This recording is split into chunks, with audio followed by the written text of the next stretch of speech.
Este es Marco Ulpio Trajano. Nació en el año 53 en un lugar llamado Itálica. Aunque el nombre de ese pueblo podría despistarnos, era una localidad que hoy reconoceríamos como parte de Sevilla. A los 44 años, este hombre se convirtió en el emperador de Roma, cargo que ejerció hasta su muerte en el año 117. Roma nunca fue tan grande como al final del reinado de Trajano. Era un gran estratega. En el año 101 emprendió una famosa campaña militar que no terminaría hasta el 106. El resultado fue la conquista de la Dacia, un territorio al noreste de los Dardanelos, en lo que hoy es el sur de Rumanía y el norte de Bulgaria.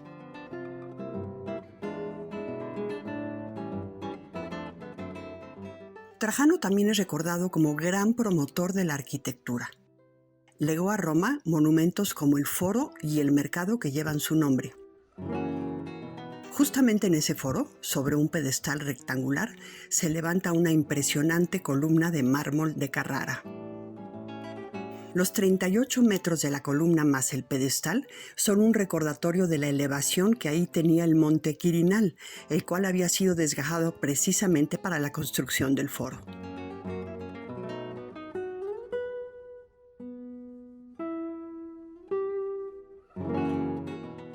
La columna trajana está decorada con un friso en espiral, originalmente policromado, donde se cuenta la larga y compleja conquista de la Dacia.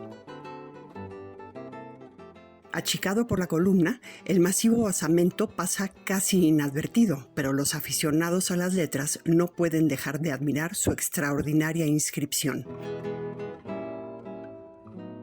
El mensaje, soso como cualquier placa inaugural, luce unas letras que durante siglos han sido admiradas como las más exquisitas de la escritura romana.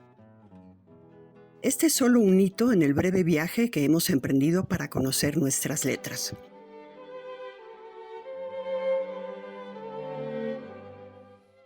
La llegada a la Roma del siglo II es solo la mitad del camino. 1900 años antes, los protosinaíticos habían dado los primeros pasos. Con el tiempo serían seguidos por fenicios, egipcios, griegos, etruscos y más de 8 siglos de romanos precursores. Aquella escritura latina era rigurosamente geométrica. De hecho, las letras de las inscripciones, como las de la columna trajana, se conocen hoy como capitalis monumentalis, que significa de los monumentos de la capital, es decir, de Roma. Se trazaban entre dos líneas paralelas y los escultores rara vez tenían la osadía de romper tal regla. En el papiro y el pergamino, no obstante, las cosas cambiarían paulatinamente. La llegada del cristianismo provocó la necesidad creciente de leer y de escribir.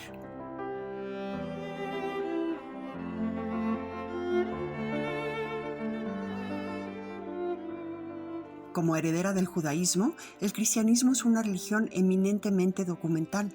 Se había ido extendiendo en secreto, bajo una cruel persecución, pero a partir del reinado de Constantino I, a principios del siglo IV, creció en la legalidad cada vez más vigorosamente.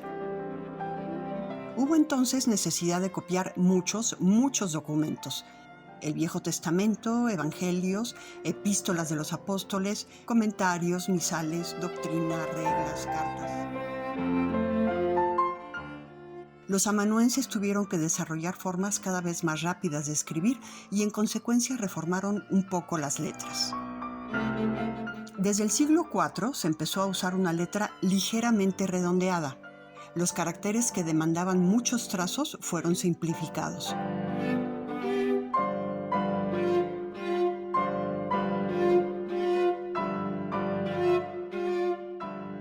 Estas son las llamadas letras unciales y semiunciales, que mandaron en la escritura hasta el siglo VII.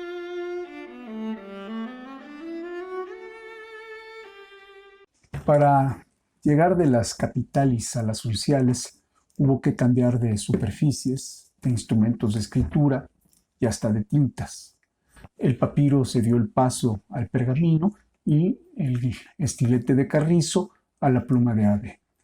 Veamos, por ejemplo, el trazo caligráficamente complejo de la capitalis, sobre todo del rasgo ascendente izquierdo, se ha resumido en una pequeña circunferencia. La antigua A se hacía en 5, 4 o 3 trazos, la nueva solo en 2. Veamos ahora esta D. En la capitalis primero se trazaba el fuste, de arriba a abajo. Cerca de la base la mano se desviaba un poquito a la derecha, con lo cual apenas dejaba una apófige. Completaba el remate y después hacia el vientre. La B uncial comienza ahora por el vientre. El fuste es entonces un segundo trazo, pero aquella pequeña desviación en la base se ha transformado en una curvatura general. Esta letra es mucho más fácil y rápida de dibujar. Las letras complejas y muy usadas, como la M, también se simplificaron. Para la uncial bastan 3 movimientos, todos descendentes.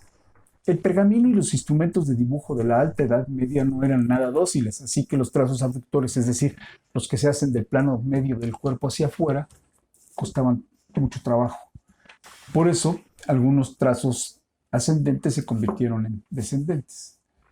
Por último, observemos este pequeño detalle. La H, que era una letra muy usada en latín, ya no se compone de 2 fustes y una barra, sino de un solo fuste y un arco, y con ello se ahorran un trazo. Esta asta de la derecha, ¿se hubiera podido hacer a la mitad de la altura? Quizás, pero con aquellas plumas gruesas habría quedado un mazacote como el de la A. El calígrafo dibuja entonces el arco igual al de una M, pero para evitar confusiones, extiende el fuste de la letra por encima del linde superior. Algo parecido pasa con la P y con la Q. Así que se han roto los diques que mantenían a las letras entre sus 2 líneas fronteras. A partir de aquí vendrán tiempos de mayor libertad.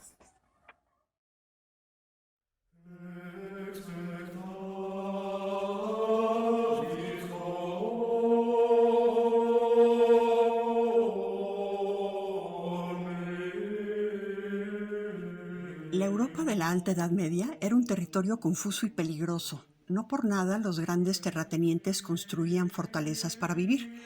Algo semejante hacían los clérigos al recluirse dentro de monasterios amurallados. Los desplazamientos envolvían riesgos, así que no se solían llevar objetos valiosos de un lugar a otro si no había un motivo muy poderoso. Algo inevitable era el intercambio de libros. Para los claustros se trataba de bienes esenciales como la comida o el agua. Los monjes tenían que ir de un monasterio a otro a pedir las obras que necesitaban copiar. Era un trasiego lento de unos cuantos folios por vez. Rara la ocasión en que se prestaban libros completos. En esta encerrona de décadas y décadas, algunas regiones de Europa se convirtieron en compartimientos estancos.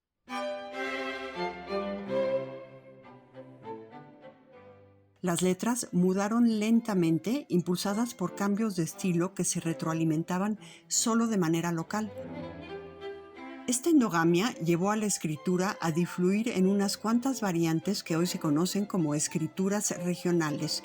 Hay 4 fundamentales. La visigótica, que campeó en la península ibérica y el sur de Francia. La merovingia, dominante en las actuales Francia, Suiza, Bélgica y Holanda. La insular, perteneciente a las Islas Británicas y la punta occidental de Francia. Y la franco-lombarda, también conocida como precarolingia italiana, presente en la mitad norte de la Italia moderna. Podríamos hablar de otras 2 en realidad. La precarolingia germana, en las actuales Alemania, Chequia y Austria.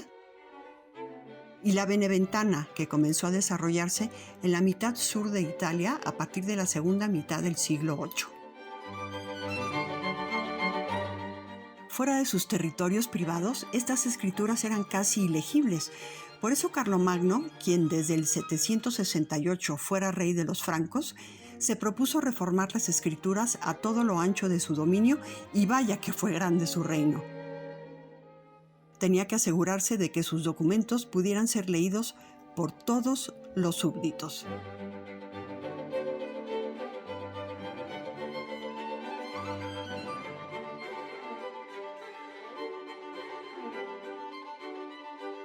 Para la gran empresa cultural que hoy conocemos como Renacimiento Carolingio, y en la cual se incluían la educación básica y superior, las artes, la religión, la organización política del clero y desde luego aquella reforma de la escritura, Carlomagno trajo a su corte al monje inglés Alcuino de York.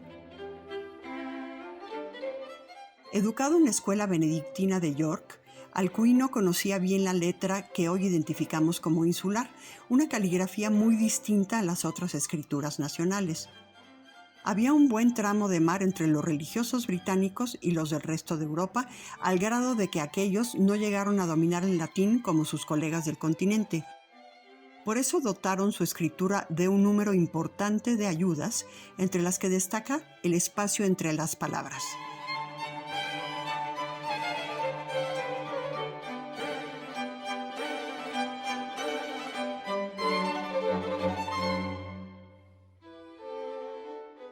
Son muchas las cosas que hacen de la letra insular la más legible de todas las escrituras nacionales. Veamos, por ejemplo, el espacio entre los renglones. Desde luego que esta amplitud se debe a que las fronteras superior e inferior se habían roto durante los últimos 4 siglos. Lo que encontramos ahora es un cuerpo medio bien marcado, que es esta región donde sucede la mayoría de los rasgos.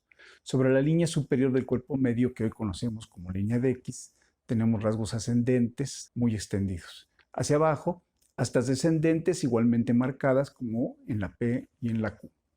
Este signo es una S. Durante mucho tiempo hubo 2 formas de S, a semejanza de lo que sucedía en el alfabeto griego. La que usamos actualmente, que los romanos ya labraban con las capitalis monumentalis, y la llamada S lunga o S larga, cuyo papel fue haciéndose protagónico en la transición entre las letras sociales y las escrituras nacionales. Aquí tenemos una G, una R y una F, todas con rasgos descendentes. La B, la D, la H y la L se proyectaban hacia arriba. Había además un sinnúmero de abreviaturas, algunas regionales, pero otras muchas se hacían eco de los usos del continente. Hoy nos dificultan la lectura, pero aún así la letra insular es mucho más fácil de leer que esta de Luxeil, por ejemplo, o esta italiana.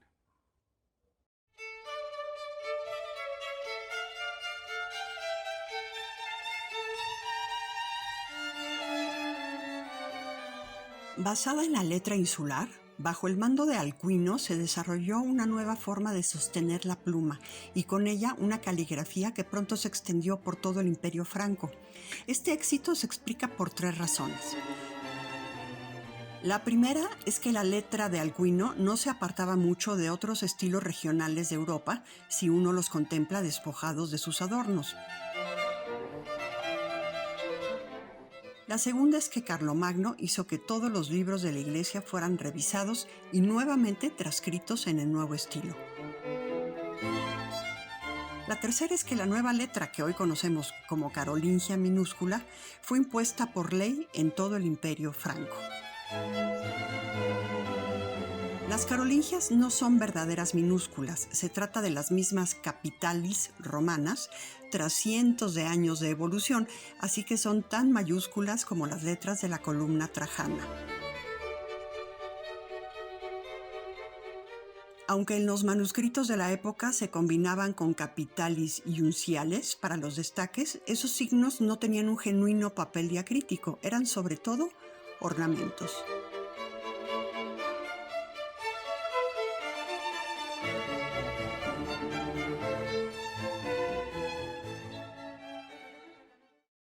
Podemos leer bien las letras carolingias porque seguimos usándolas. En ellas se inspiraron los calígrafos italianos prerrenacentistas y poco después los primeros impresores italianos. Un gran logro de la reforma de Carlomagno consistió también en suprimir muchas abreviaturas, que hasta el siglo VIII se contaban por miles, eran numerosísimas. Unas cuantas prevalecieron, ya que estaban demasiado implantadas como para desecharlas del todo. En las letras carolingias se ve claramente el origen insular, un cuerpo medio muy bien marcado, amplios blancos horizontales que dejan lugar a los rasgos ascendentes y descendentes, y espacios entre palabras, en fin. Algunas letras se han perfeccionado, como la S larga, que ha ascendido y ya prácticamente descansa en la línea de base, o la G, que ahora consiste en un anillo y una cola descendente.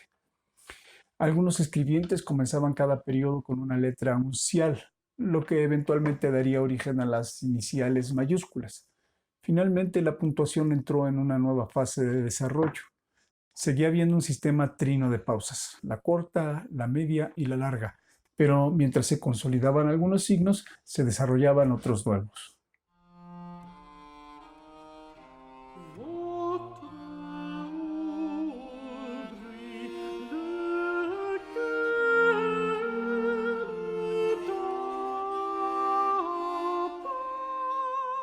Con la muerte de Carlomagno en el año 814, el imperio franco comenzó a contraerse y las estrictas reglas carolingias a relajarse.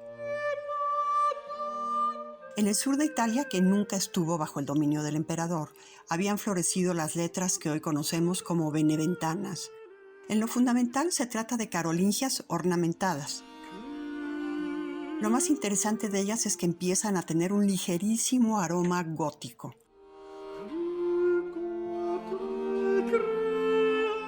Por otra parte, a la Iglesia, que había vivido tiempos gloriosos con Carlomagno, ya no le bastaba copiar documentos para almacenarlos en los monasterios con fines magistrales. Los libros eclesiásticos se estaban convirtiendo en lujosos tesoros multicolores. A las tintas negra y roja se añadían ahora fantasías en amarillo, verde, dorado y azul. Estos dos últimos colores, el dorado y el azul, eran toda una exhibición de opulencia. El primero porque se hacía con pan de oro y el segundo porque se hacía con lapislázuli pulverizado, una piedra que a la sazón era muy costosa y solo se conseguía en Afganistán. Los engreimientos de la época también se reflejaron lógicamente en las formas de las letras. A partir del siglo X, las carolingias se habían inclinado un poco, como nuestras cursivas. Al poco tiempo empezaron a aparecerles ornamentos. Estas transformaciones se diseminaron en diversas variedades que hoy se conocen como letras de transición.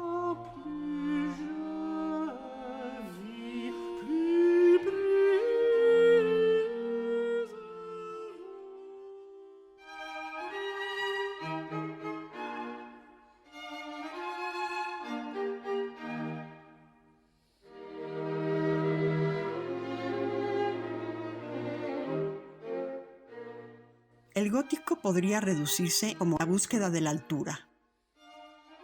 Su momento inaugural es el comienzo de la construcción de la Catedral de Saint-Denis a mediados del siglo XII.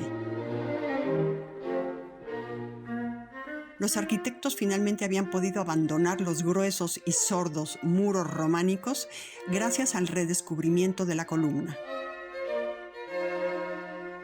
Con su nuevo modelo constructivo, comenzaron a edificar catedrales altísimas y llenas de luz.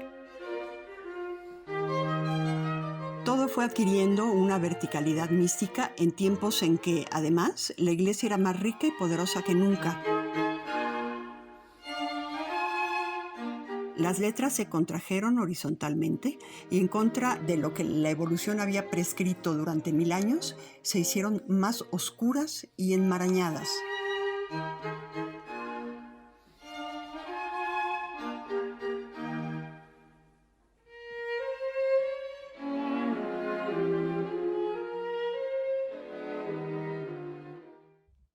Las letras góticas del siglo XV fueron todo lo altas que podían ser.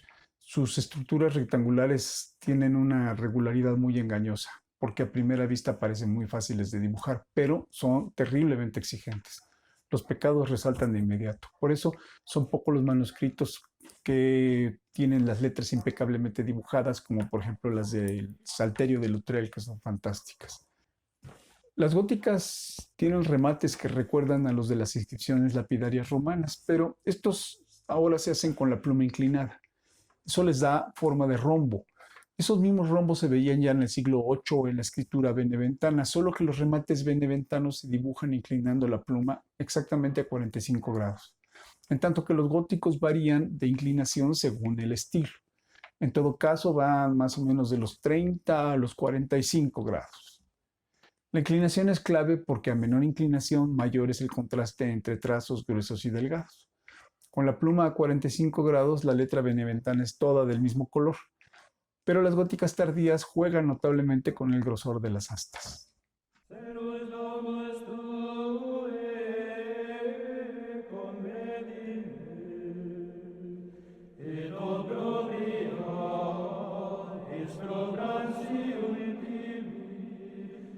A finales del siglo XIV, el gótico estaba en su apogeo en el centro de Europa, pero Italia tenía sus propios planes.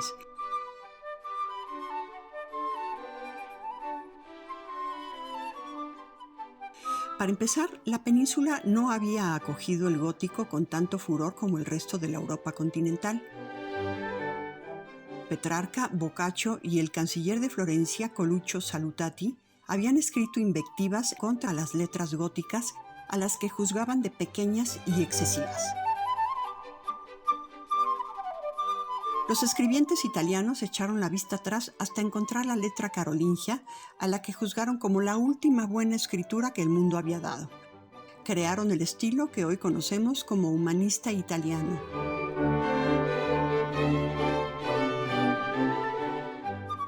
Los instrumentos de escritura del siglo XV se proyectaron en la humanista italiana, haciendo de las viejas carolingias un estilo novedoso. Su influencia prevalecería más allá de la imprenta, como se puede ver en el extraordinario Libro de Horas de Carlos V, hecho en el siglo XVI.